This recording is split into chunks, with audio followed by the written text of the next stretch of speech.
Welcome to Triple Play Fantasy ADP Showcase Showdown. Kirk Cousins versus Geno Smith. We'll be back right after this.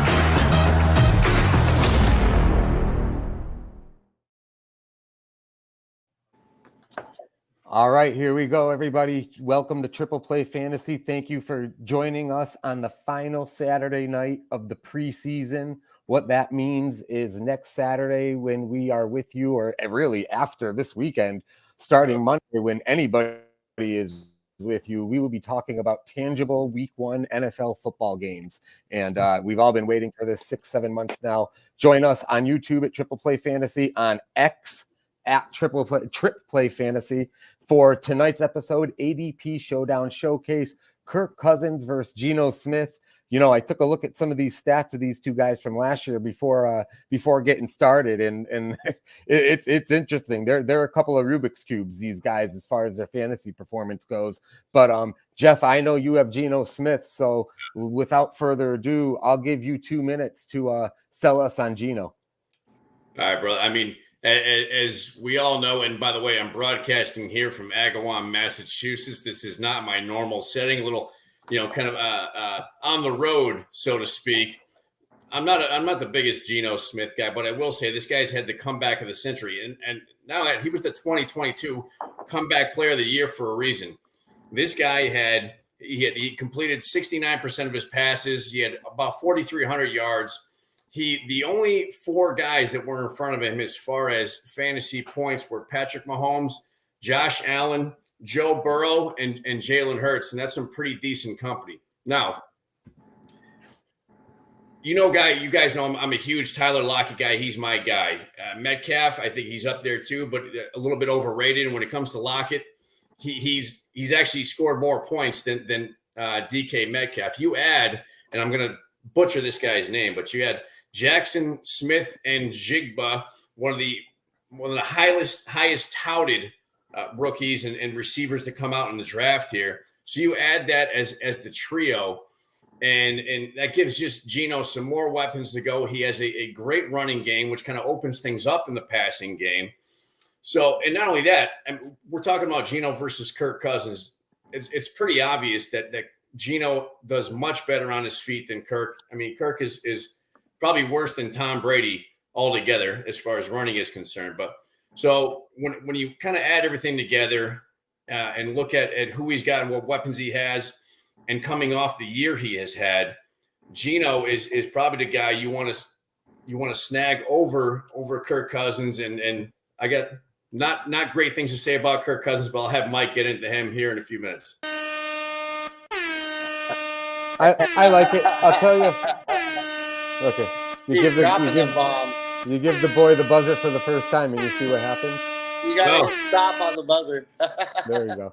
So I'll tell you what stuck out with me. That's my fault. That's the road show here. My bad. He's like, I'm bringing it, and I'm going to keep hammering that point down. And that was well done on Geno Smith. The thing that stuck out with me when I was looking at Geno's year last year is he had 10 weeks with 20 plus. Which I was like, wow, I didn't realize he had 10 at 20 plus. So I thought that was pretty impressive. He didn't have any, I think, the last 4 weeks, which was a little alarming. But at the same time, I'm sure there's not a lot of guys who put 20 up 10 times. That's not easy to do. So Dirty Jobs 21 here, Mikey. We're going to give you a minute to tell everybody why Jeff's been drinking a little too much of the sauce on Geno Smith, correct? True story. You got it, man. And I'm going to start this off by saying it's really hard to trash on Geno because he's the kind of guy you want to root for. I mean, the guy went out of nowhere and had an amazing year last year. But if we look at the 9 years prior to that, and if we're looking for anything a little bit more consistent coming out of there, he wasn't that good. As a matter of fact, he was barely a backup on most of the teams that he was playing for, and never was he near the level that he was playing at this last year.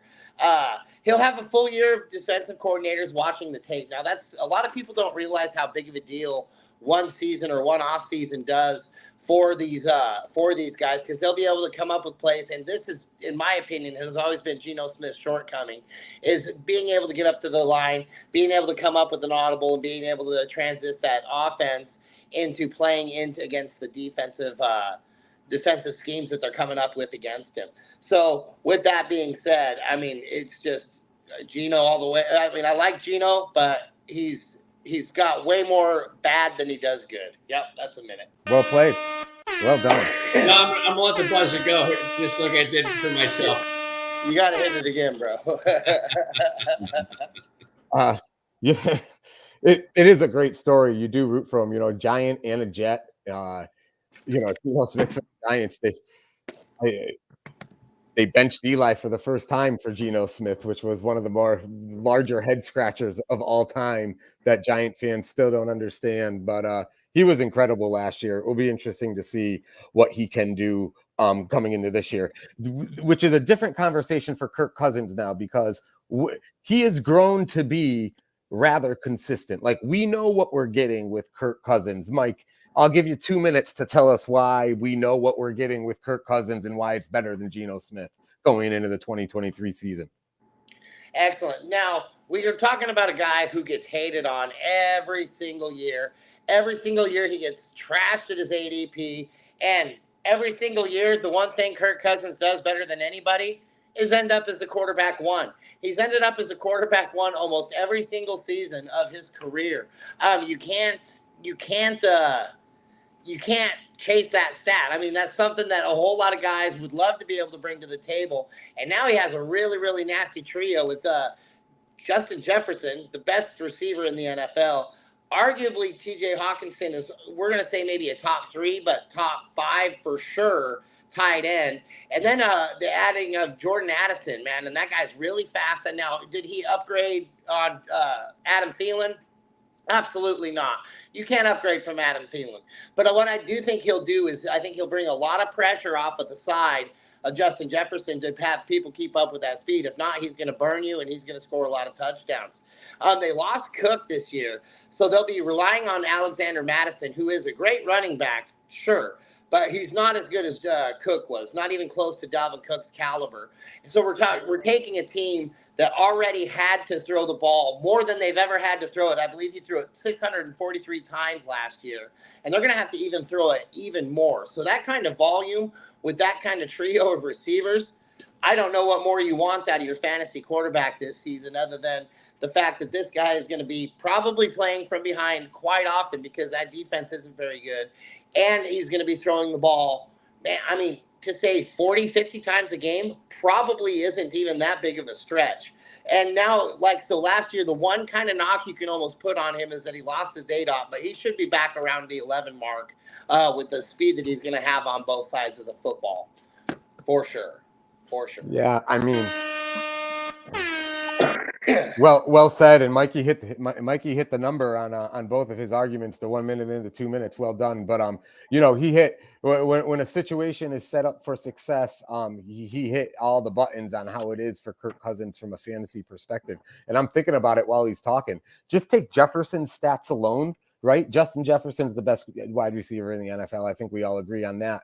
So if he goes for 8, 110 and a touchdown for an average week, pretty much, I mean, right there, that's 10 points for Cousins. So it's like, if he just squeaks out another 10 points from Hawkinson and Addison and Mattinson, he's at 20 a week. And it feels like a very easy path for him to get there. Where Geno's contending with a run game and maybe some other things. But so Jeff, last gig of the night here, 1 minute on why Geno rules supreme in this one. Well, let me tell you something. The thing that comes to mind when I think Kirk Cousins is, okay, yes, the guy has been up there and fairly consistent, but 38% of the yards last year for passing yards went to Justin Jefferson.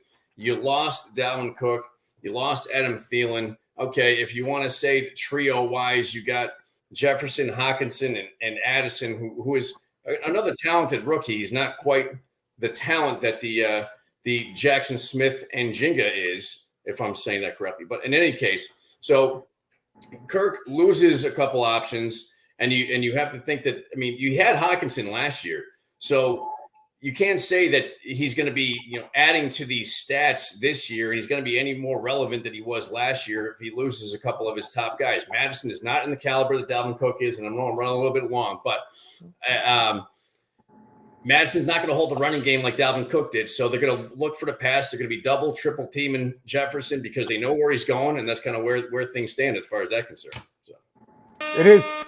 You can't take for granted losing both Thielen and Cook. Those guys have been mainstays longer than anybody. Those two guys have been mainstays on that team offensively. So there is something there. There's no way there can't be impact felt there. You can't disagree with that.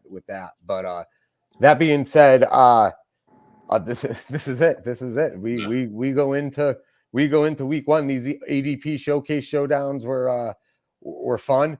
And we had some good ones. I've been drafting all week long, and I've been in scenarios like Jeff and I had one last week where he took Najee Harris and I took Etienne, where we did the first ADP where I talked for Harris and he was for Travis. So that was pretty funny the other night. Mikey, I know where are you draft wise? Have you had most years? I have my home league is tomorrow night. My final one is tomorrow night. So pretty excited for that one right there. This is a league that I will likely actually probably be drafting Kirk Cousins because everybody seems to draft. This is a single quarterback league, still basically standard. I think they kind of gave me my way when they we'll kind of do this for you with your PPR type thing, but it's more like points for first down. Home leagues crack me up, man. Home leagues are really funny how they are just mainstays. I've got a family one too. I mean, it's like they just will not change on almost anything. And I'm like, man, you guys are missing out on the real fun stuff. But it's whatever, I guess, makes it fun for them that matters. I'm very excited for the draft, though. Nice. Well, that's it, boys. What are we talking about next Saturday, Mikey? Next Saturday, actually, we kick off DFS, man. So we're going to be talking about daily fantasy, and we are your guys for that. And I'm telling you, the two guys above me right here are the DFS legends. These guys are going to put money in your pocket. It's going to be a great time. I'm telling you. They both sit there and chuckle trying to be modest. I'm telling you, I followed them both last year because we were also giving DFS advice last year. And, man, it cashed in. So I'm very excited about you guys next year. And then next Sunday, boys, Blitz back. Very exciting stuff, man. It's all coming down. Shameless plug. I'm hanging up from this, and I'm going to do I got a best ball ticket on DraftKings that I'm about to draft. Which is basically really nice. You draft it and then that's it. At the end of the season, you see how you did. You don't have to do anything else. But the DFS next Saturday night, that'll be there's so many interesting, doing the league drafts. You think about it from a DFS perspective at the same time where you're like, oh, I'm definitely not drafting this guy, but I can tell you what, man, in the right injury takes place or whatnot, and he's going to be a cash cow on DFS. So we'll be ready to go there. And, that is it. Let's do this, guys. Next week, week one, it's on its way. Let's go, baby. Good to see you guys. Triple Play Fantasy. We appreciate you guys. See you next week.